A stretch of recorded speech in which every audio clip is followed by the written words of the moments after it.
Bismillah ar-Rahman ar-Rahim. Dear class, Assalamu alaikum, and welcome to the first lecture of week 2, in which we will formally start our chapter number 1, and we'll try to finish this chapter in this week. And as I mentioned earlier, you should take week 1 as the preliminary physics concepts week, and the second week as the preliminary mathematical concepts week.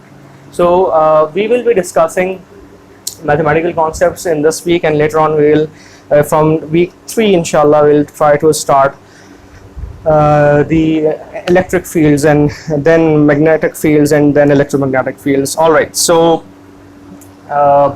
first of all, as you might have noticed that I have added this blackboard here because I realized that I was not able to draw the pictures clearly here with different colors, so that a student should distinguish different curves with amongst each other. So I later on figure out that drawing on the blackboard is better and more conceivable. Anyway, so chapter number 1 is vector analysis, and from this chapter and onwards I would urge you all to somehow acquire your textbook, that is William Height, or use the book whose legitimate link I already shared with you on the Google Classroom. And thanks to the publishers who were generous enough to supply that book in these testing times. Okay, so from now on I would expect you all to take charge, to be active, to be on your toes, and automatically, without me assigning you certain problems or numericals, I expect you all that at least you should demonstrate some certain seriousness in this course, and open your books and try to see the chapters or the topics in which are being covered here.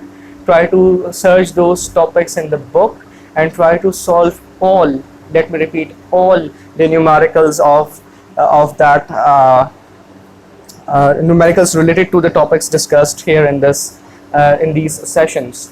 So what I assume is that you are simultaneously solving the numericals, the solved problems, the drill problems, the end of chapter problems of all the topics being covered here. If you have any issues or confusions whether a certain problem is something which we have already discussed here or not, you can go ahead and ask me right away. So it is by default. Now I'll assume that you will open your books, especially the textbook, the William Height, and you will start solving all those problems, because in these classes we won't have time to solve the numericals except a couple of numericals in each chapter, where we already know that there are more than 30 or 40 numericals problems at the end of each chapter. It is not possible to solve them all. If you include the solved problems and the drill problems, the figure goes well beyond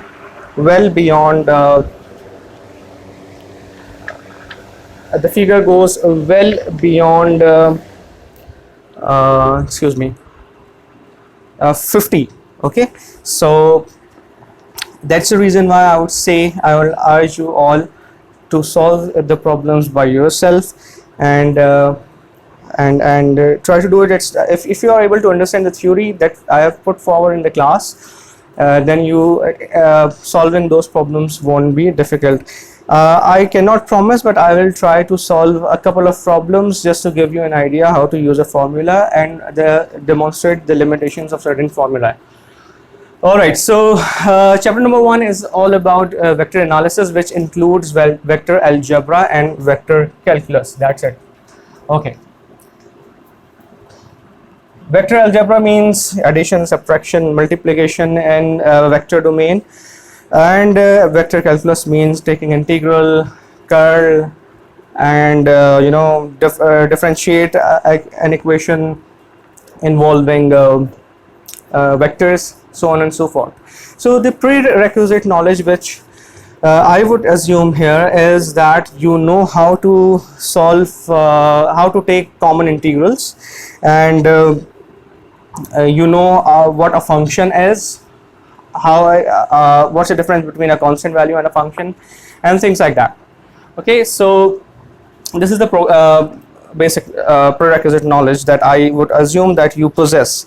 All right, so I'm not going to discuss what a scalar is or what a vector is. You all know that what a scalar is and what a vector is. You know that a scalar requires only one quantity, either positive or negative, but that should be a real number to express something, some entity.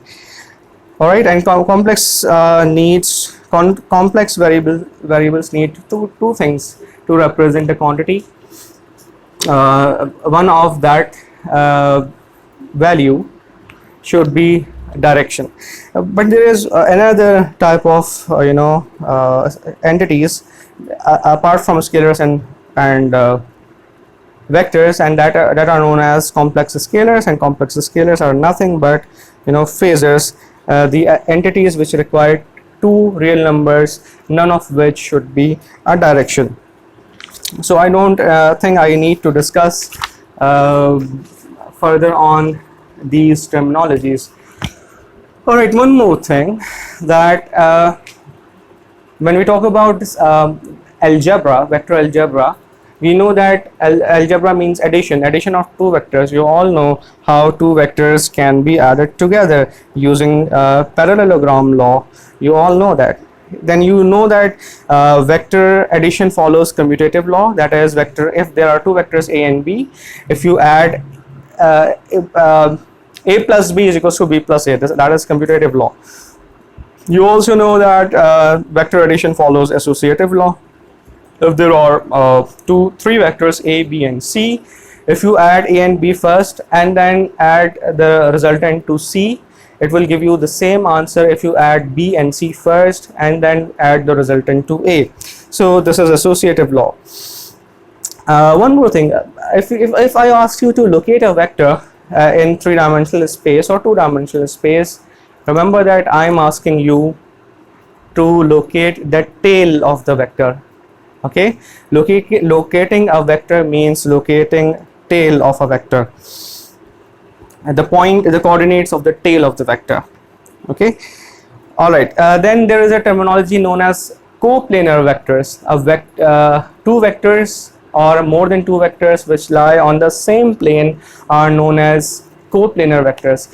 Meaning, if I draw a vector here and a vector here, vector a, vector b, because these two vectors are drawn on one plane, that's the reason why they are coplanar vectors. They are sharing one plane, and that plane is this whiteboard.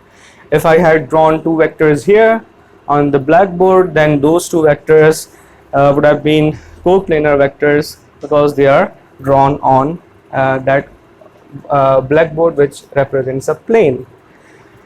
However, having said that, since we have to give instructions on this whiteboard or that blackboard, any vector drawn on these two boards are not coplanar vectors for us actually, because if I want to draw a vector which is coming out of the board, then maybe I'll have to use certain notations, or I'll have to do something like this. Let's say there are two vectors a and b, and I want to represent a vector which is coming out of the board, so I can use a notation like this, a dot and a circle, which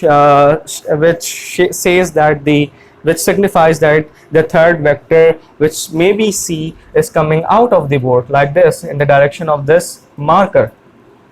And if I want to show that there is the third vector c which is going into the board, I will use a notation something like this, an encircled cross. A cross within a circle will show that the vector is going into the board. Or equivalently, I can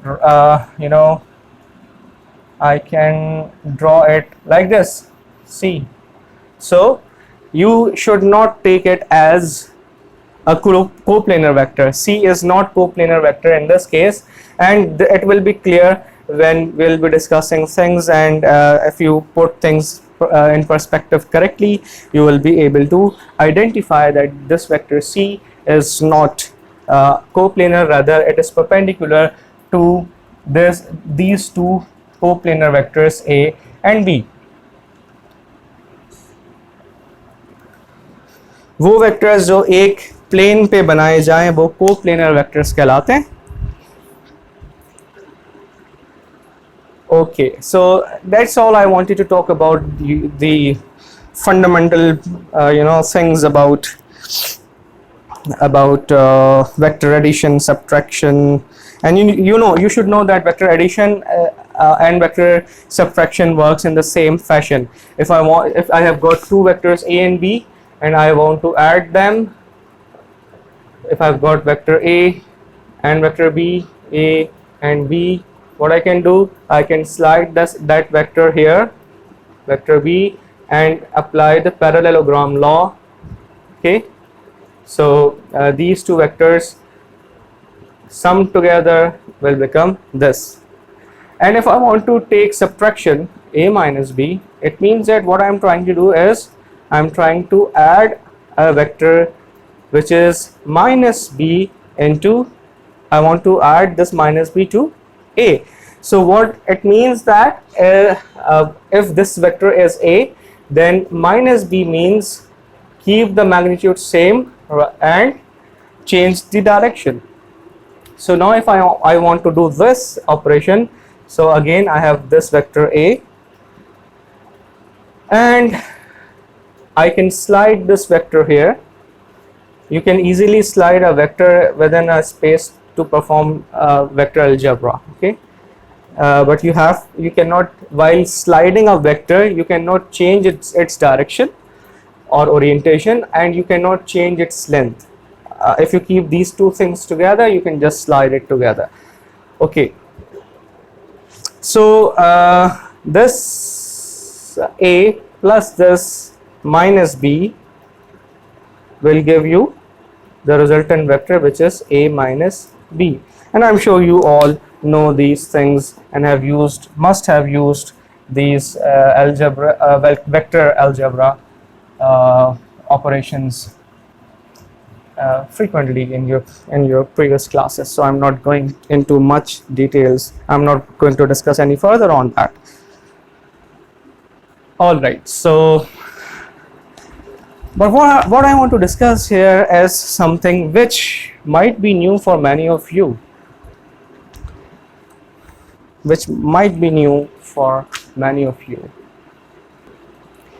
And why that's new?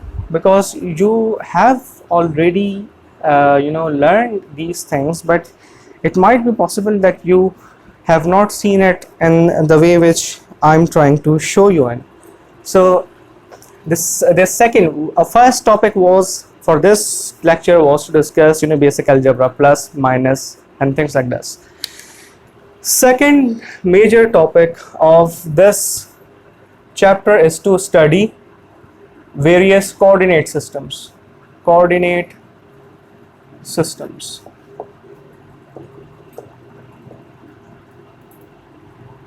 Why do we need coordinate systems? There are two reasons to study coordinate systems. And what are coordinate systems actually?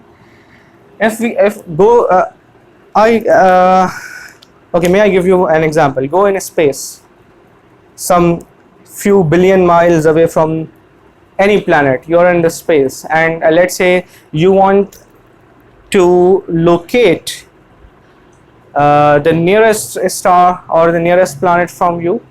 How would you do that? You're in space, nothing is there. Everywhere you have black space, and at different locations you are able to see several planets and several stars. That's all you can see. So if you are maybe a million miles away from any planet or a star, you may be able to see them all, most of them.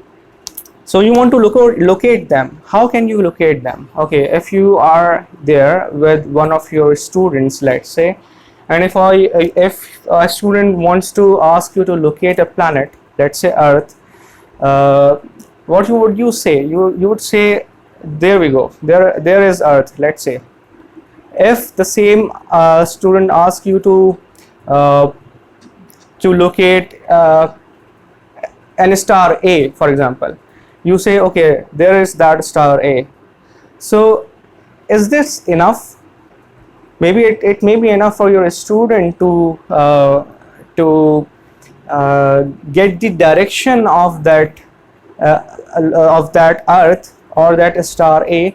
But if you really want to locate something, okay, you need coordinate systems. Let's say if your student asks you to, okay, tell me, sir, that how much farther is that Earth with that star, with respect to that star A.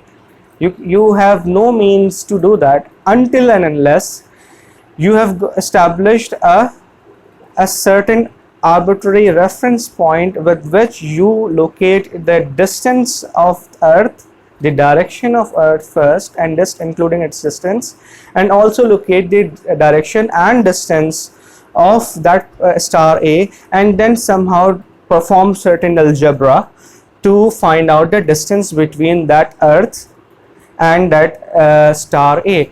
So if you want to, in a nutshell, I can say that if you want to locate a point in 3-dimensional or 2-dimensional space, then you need coordinate systems first. Secondly, if you want to find directions, not only location but also directions in a space, you need to have coordinate systems. You need to define coordinate systems, and one of the primary things of that coordinate system will be that reference point with respect to which you will be locating every other point, or you will be giving direction to every other point, and that arbitrary reference point is known as origin. We'll talk about that later in a minute or so. So first of all, we know that now we know two reasons. Number one, we need coordinate systems to locate a point. PT means point. To locate a point, I'm sorry if I could not write it larger here, but I am reading it out loud. To locate a point and to define directions. These are the two major points, two major needs which necessitate definition of coordinate systems. For example, if someone asks you to give him the direction of any place like university, okay, someone is calling you and asking you on the phone that can you give me the direction of ND University, your first question will be, आप कहाँ से आ रहे हैं, from where are you coming? You will take that point as the reference point or the origin, and then you will try to guide him or her towards the direction of university. Without knowing the origin, you won't be able to give any direction. That's the reason why origin and coordinate systems are closely related to each other. So origin, that is the reference point, is a point which serves the purpose of defining other points with respect to that point. So first of all, we need to know what a point is, but before that, let me tell you there are three coordinate systems. Rectangular coordinate system, which you all are aware of. Secondly is a cylindrical coordinate system. You have seen a two-dimensional version of cylindrical coordinate system. And number three is a spherical coordinate system, which you might not have seen or might have seen in your calculus or other analytical geometry course. Alright, so let's discuss the first coordinate system, that is Cartesian coordinate system or rectangle. Let me just call it not rectangular, Cartesian coordinate system. Cartesian coordinate system.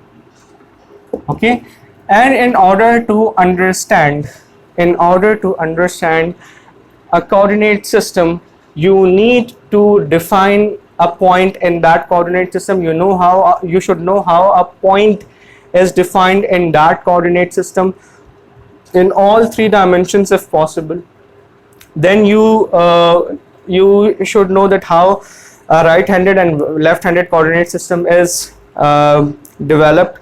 And then you define origin. Once you define a point, you can define origin. Then you can define an arbitrary, you should be able to define an arbitrary point in that particular coordinate system. So studying a particular coordinate system involves studying these points up till point number 7, or sorry, point number 8. And these 2 points I just wrote to remember that these topics I need to touch a little bit. So when we'll be discussing cylindrical coordinate system, we'll try to address all these 8 points, and when we'll study spherical coordinate system, inshallah we'll try to address all these 8 points as well. So let's talk about the definition of a point. Okay, let's take the example of 1D, 1 dimension first. You all know that. Go back to your 6th standard, 6th class में चले जाएं, ठीक है? We have got a number line over there which is of infinite extent, you know, and there is, let me give this direction, and let me call this direction x. Okay, let me call this direction x, and there is, you know, a number 0 here, and a number 1 here, and a number 2 here, and on the left hand side we had negative numbers. Okay, we had negative numbers. So if someone asked you that, okay, tell me where is x equals to 0, you would say here it is, x equals 0 is there. If someone asks you, okay, give me x equals 1, you would say x equals 1 is here. If someone asks you, give me x equals minus 1.5, you would go in the other direction and would say that here it is, x equals minus 1.5. So whenever someone asks you, gives you a value of coordinate, you are giving him or her a point, the location, and that location is with respect to origin. When someone asks you to give him x equals 0, you said okay, x equals 0 is here. When someone asks you to locate x equals 1, you would say, okay, from here go here, how many units? 1 units, and you'll reach x equals 1. If someone asks you to give x equals minus 3, you would say, okay, start from here and go in the negative direction, how much? 3 units. On the left hand side, 3 units, and when you reach that, here it is. So all these points, x equals 1, x equals 2, or the coordinate values or the axis values are giving you a point. Every axis value is giving you a point. So we can say that in 1 dimensions, in 1D, x equals to any constant value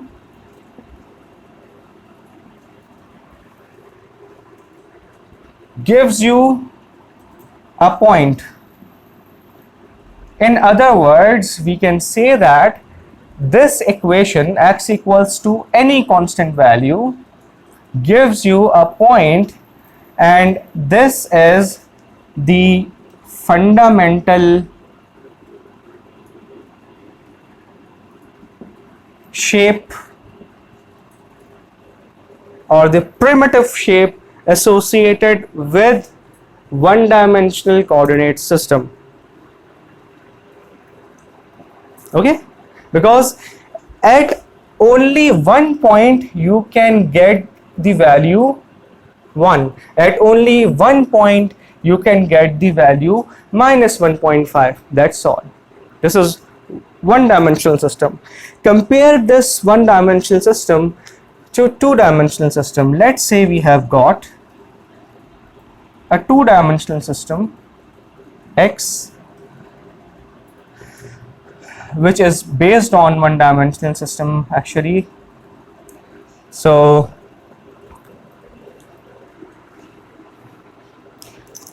do you know where from where this second dimension come? Why mathematicians came to this point to introduce another dimension in this number line? This is the number line, you if you can remember, because this number line represents all the real numbers, okay, real numbers.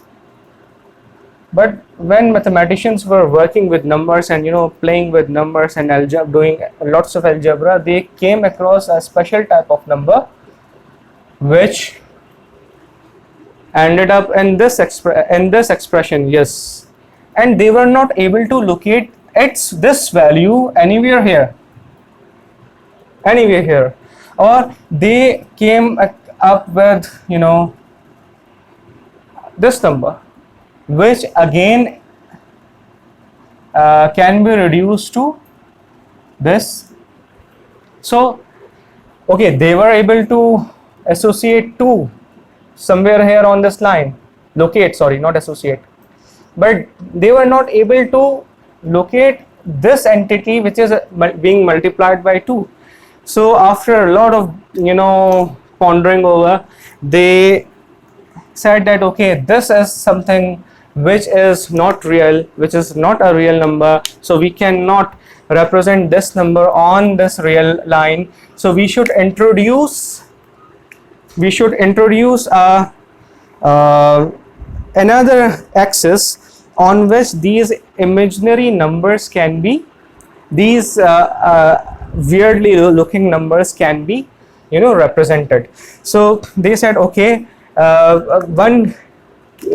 care should be taken while doing so is that if someone is moving on that imaginary axis, that should not disturb the value of real axis for the obvious reasons. So what they did, they established an orthogonal axis and a new axis, orthogonal or 90-degree out of phase, you can say, with respect to the real axis. Okay, so now we have got this 1, 2, minus 1, minus 2, and then 1, 2, 3, minus 1, minus 2, minus 3, so on and so forth. The difference between these numbers and these numbers is that it is built in that under root minus 1 is associated with it, and that they call as iota. In electrical engineering, we don't represent iota by I, rather we represent that by j. So we'll try to associate j with it whenever we write a number which is complex, which involves both real and imaginary axis. So this was imaginary axis, the y-axis was imaginary axis, and this was the real axis. Okay, so this is how the second the imaginary the second coordinate or axis was introduced. But remember that in three-dimensional or two-dimensional vector analysis, such planes are not carrying, or this axis is not real axis and this is not imaginary axis. All these axes are real axis. Okay, so you should take care of that. You should not consider this this two-dimensional plane which I just shown in terms of x and y as as a complex plane. No, this is the y-axis is not representing any complex number, rather it is representing another dimension which will add to maybe height or the width of the thing which we are trying to or it will give another dimension to the point which we are trying to locate. All right, so what if someone asks you, we have got two x's here, x and y. If someone asks you that locate x equals 1, what would you give then? You would give a straight line or the combination of all points. In this case, what you gave a combination of all points which were representing this fact where the value of x was equals to 1. So if x equals to 1, if someone asks you in 2 dimensions that give me x equals 1, in that case you will draw an infinite line parallel to y-axis, the other axis other than x, which will intersect x at equals to 1. In that case, actually what you are giving, in this case you are giving all the collection of all those points at which the value of x is 1. Similarly, if someone asks you give me x equals -2, what you will give? You will give a straight line, infinite straight line parallel to the other axis, that is the y-axis, and intersecting x at -2, because at each point on this line you will get the value of x equals you will get the value of x which will be -2.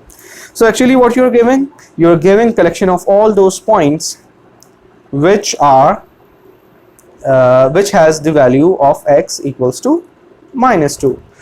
So if I ask you to give y equals 1, then in that case you will give an infinite line parallel to the other axis, that is parallel to x-axis. If I'm asking y equals 1, you will give a line parallel to the other axis, which is x in this case, and that line not only parallel to x but also it will intersect y at 1. It means that you are actually giving the collection of all the points which has got the value of y, and that will be a straight line. Similarly, y equals to -3 or such points. So I can say that in 2 dimensions x equals 1, y equals 1, or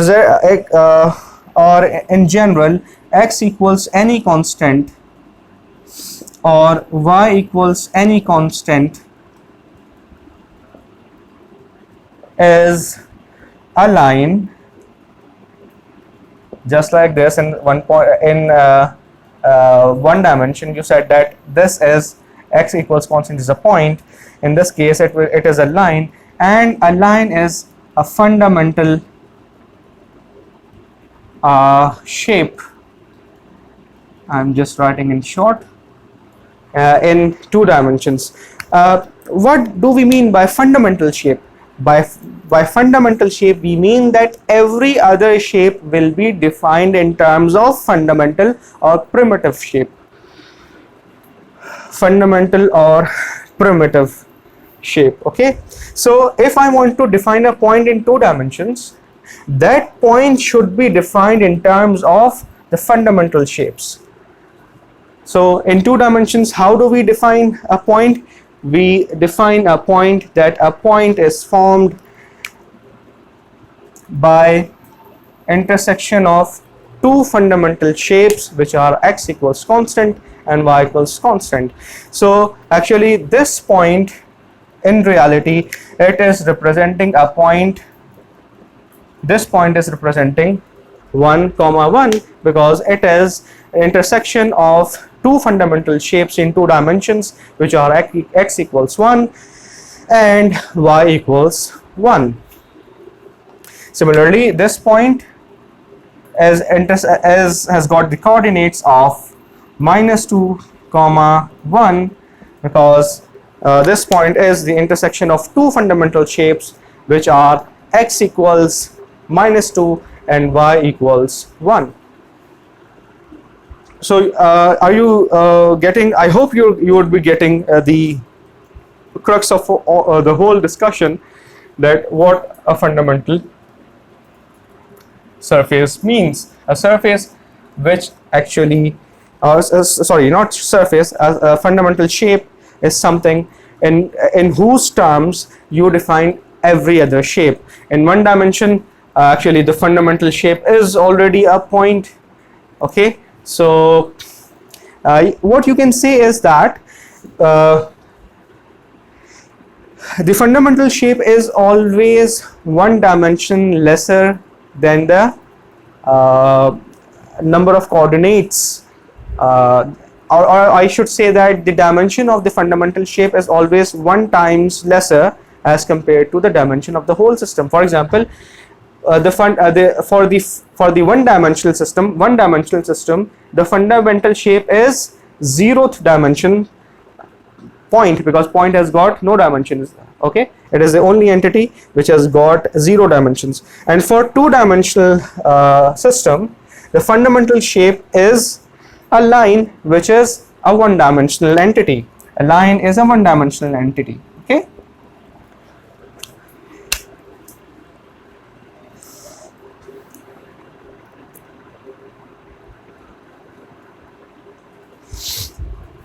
All right, so let's talk about the three-dimensional system now.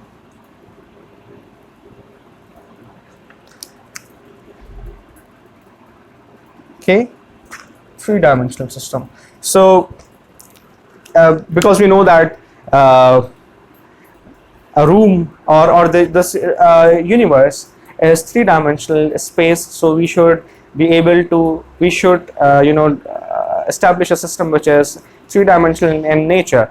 In Cartesian coordinate system, you can see that this coordinate system was Cartesian coordinate system, two-dimensional Cartesian coordinate system, and you realize that when you are moving in one dimension, the other dimension was not affected. If you are moving along x-axis or one dimension, the values on the y-axis would not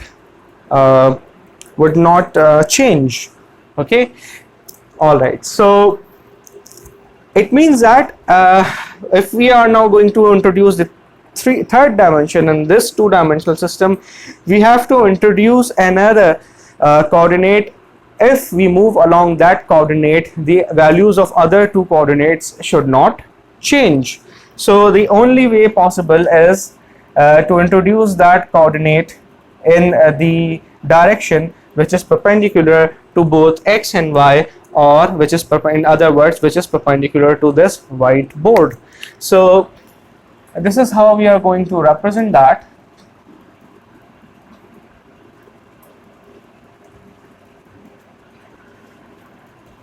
And the one which is perpendicular to both, we just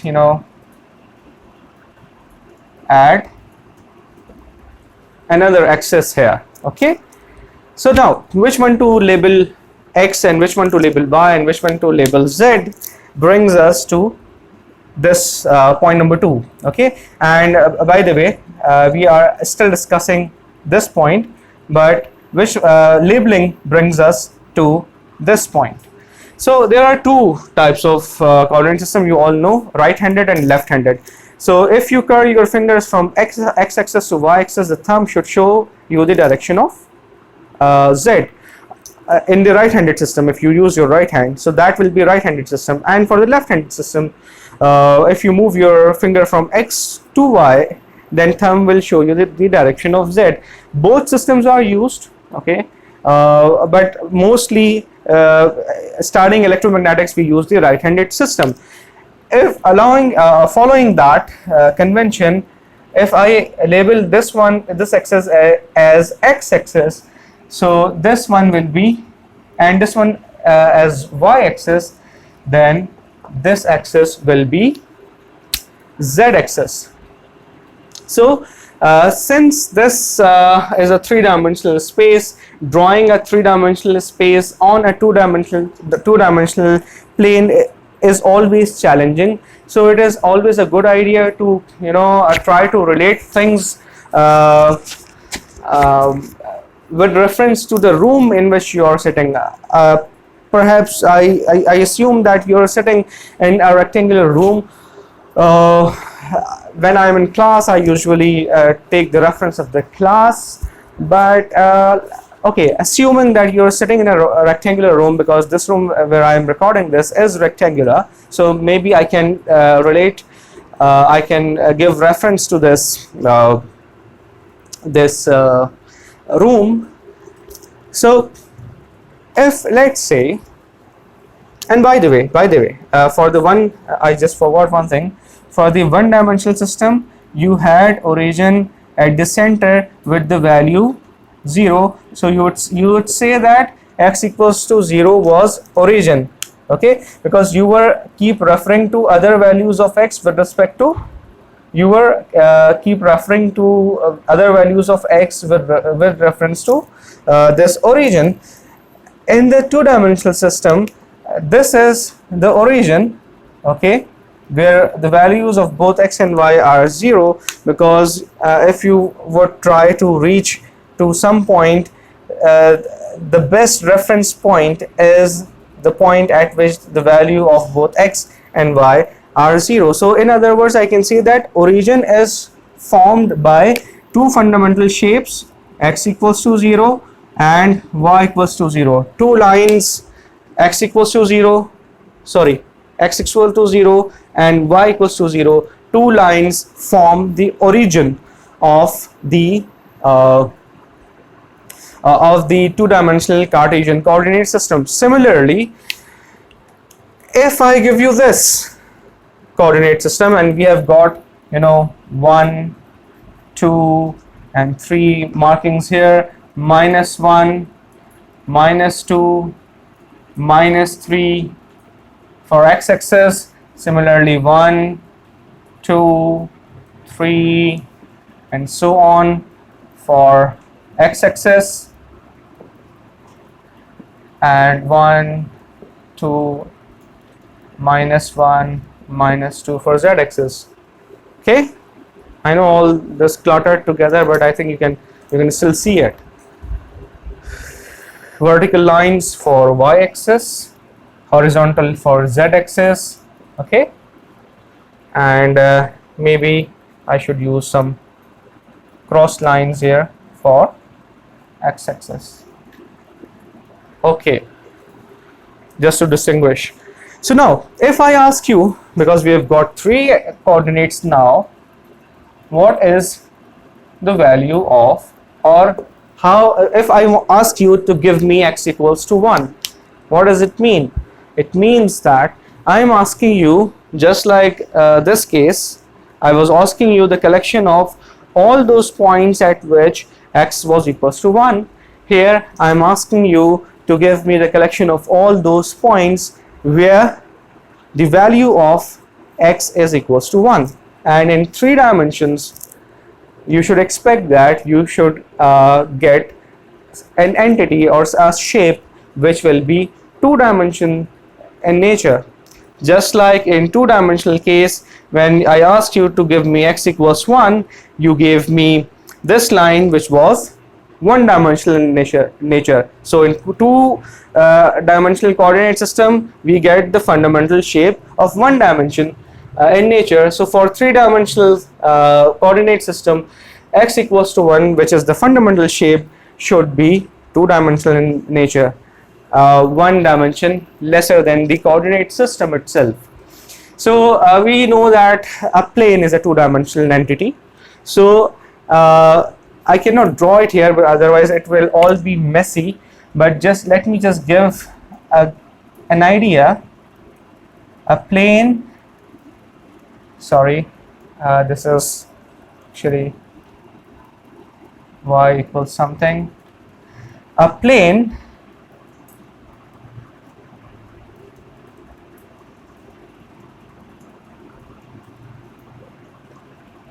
which should be intersecting x-axis at 1, and that should be parallel to the other two axes like y axis and z axis in this case, just like we had the case in this two dimensions. When x was equals to 1, we had a line which will intersect x axis at 1 and which will be parallel to the other axis, which is y. So we can say that in 3 dimensions x equals 1 will be a plane which will be intersecting x axis at 1 and which plane will be, and the plane will be parallel to both y axis and z axis, or in other words we can say that this plane will be parallel to yz plane. Okay, so if I okay, that's it. Okay, one more thing. Y equals to 1 was a straight line parallel to y axis, the other axis, and it was perpendicular to which axis? To the axis at which it has got constant value, x equals to 1. It is parallel to y equals 1. The fundamental shape is perpendicular to x axis and parallel to axis which is otherwise, that is y axis. दूसरे axis के से parallel में होगा. अगर मैं x equals 1 की बात करूंगा तो हमें एक ऐसी लाइन मिलेगी जो y के पैरेलल होगी लेकिन x पे परपेंडिकुलर, x एक्सिस पे परपेंडिकुलर होगी. y एक्सिस के पैरेलल लेकिन x एक्सिस पे परपेंडिकुलर. बिल्कुल इसी तरह similarly y x equals to 1 will give us a plane which will be parallel to both y and z axis, the axis which are other than this equation, and that plane will be perpendicular to x axis. Similarly, if we have got y equals to 2, if I ask you to give me y equals to 2, you will give me a plane which will intersect y axis at 2, and that will be parallel to what? Parallel to x axis, so something like this, and z axis. So obviously this plane and this plane, both planes will be infinite in width and height, just like in the case of 2 dimension where the line was infinite. Obviously we cannot show infinite planes, so I'm just showing you the finite planes, but you should understand that these planes are of infinite nature. The height and width are infinite, and this plane is not only parallel to x and z axis but also perpendicular to y axis, as you know that xz axis is always, xz plane is always parallel to y axis. Similarly, if I asked you to give me z equals to -2, so you would give me a plane which will intersect z at -2. This was -2, I just removed it, and it will be parallel to both y and x axis. Okay, so this plane will, I'm just giving dotted lines here, this plane will intersect z at -2, and the plane will be parallel to actually xy plane, or is actually the xy plane, and is perpendicular to z axis. Okay, so you should remember that x equals constant is perpendicular to, is a plane perpendicular to x axis, y equals constant is a plane that is perpendicular to y axis, z equals constant is a plane that is perpendicular to z axis and parallel to otherwise axes. Okay, so we can say that x in general, we can say that in 3 dimensions x equals constant, y equals constant, and z equals constant, gives us what? Gives us a plane, and we all know that plane is a two-dimensional entity, and this is the fundamental shape in three-dimensional Cartesian coordinate system. And by fundamental shape we mean that we should define a line or the other shapes, that is a line and a point in terms of the fundamental shapes. So how would we define a line here? We will define a line in three dimensions, in three-dimensional coordinate system, as the intersection of two planes. Compare it with the one-dimensional case where we defined a point as the intersection of two lines. In three dimensions we are defining a line as the intersection of two planes. Okay, so if I try to get the intersection of two planes, x equals 1 and y equals 2, just imagine this to be a horizontal plane of infinite extent, and this again a horizontal plane, vertical plane. This one is the vertical plane and this one is also the vertical plane, but the orientation of those planes are different. Okay, so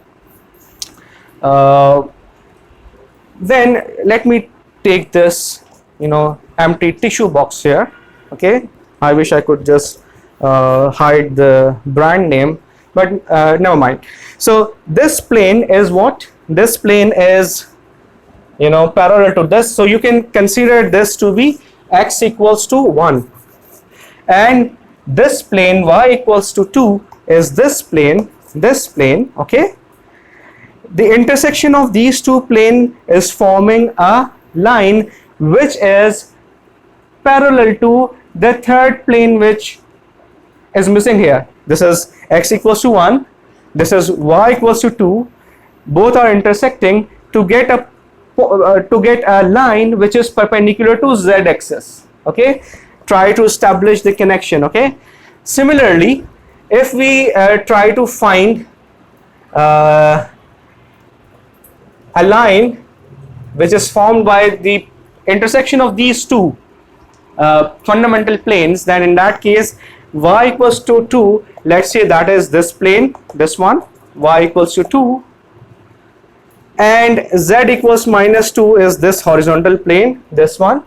Okay, when these two planes meet, there is a line formed, and this line will be parallel to the axis. Which axis?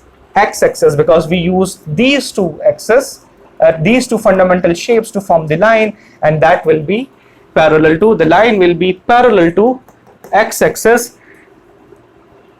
Okay, that line will be parallel to x axis, and at that line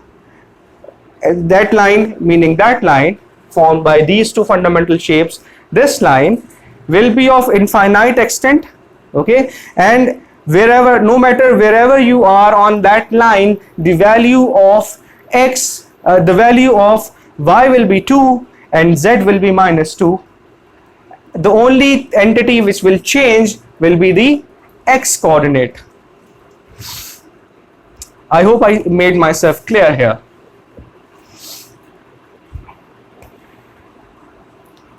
Okay, so actually if you're moving on a line, you are moving at the intersection of two planes in 3 dimensions.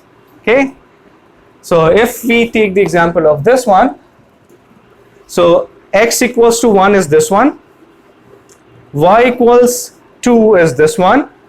The intersection of these two planes are forming a line, and this line will be of infinite length parallel to z axis, because we are using x and y parallel to z axis. So now if you are moving on that line, you are actually moving at the intersection of two planes, and we know that at one plane this plane, the value of x will not change. At this plane, the value of y will not change, and you are moving actually simultaneously on both the planes. The intersection means you are moving simultaneously on both the planes. It means the values of x and y will not change. The only values which will change along this line will be of the z coordinate. Okay, similarly we can form a line using these two, x equals to 1, z equals to -2. So we will have intersection of these two planes, x equals to 1, z equals to -2 will give us a line which will be parallel to y axis, and moving along this line means moving on two planes simultaneously, that are x equals to 1 and z equals to -2. Moving along this line means that moving parallel to y axis. So if you are moving along this line, actually the values of y will change only, and the rest of the coordinate values will remain the same. So I've taken quite a lot time, I think. Yeah, it's about 1 hour, but never mind, inshallah we'll try to be as quick as possible, because this discussion was fundamental to introducing the next coordinate systems, because you can say, hey, these are the common things we already know, but these are just a repetition of the foundations, and using these exact foundations we'll try to elaborate further or explore cylindrical coordinate system and spherical coordinate system, inshallah. So until then, take care. Assalamu alaikum.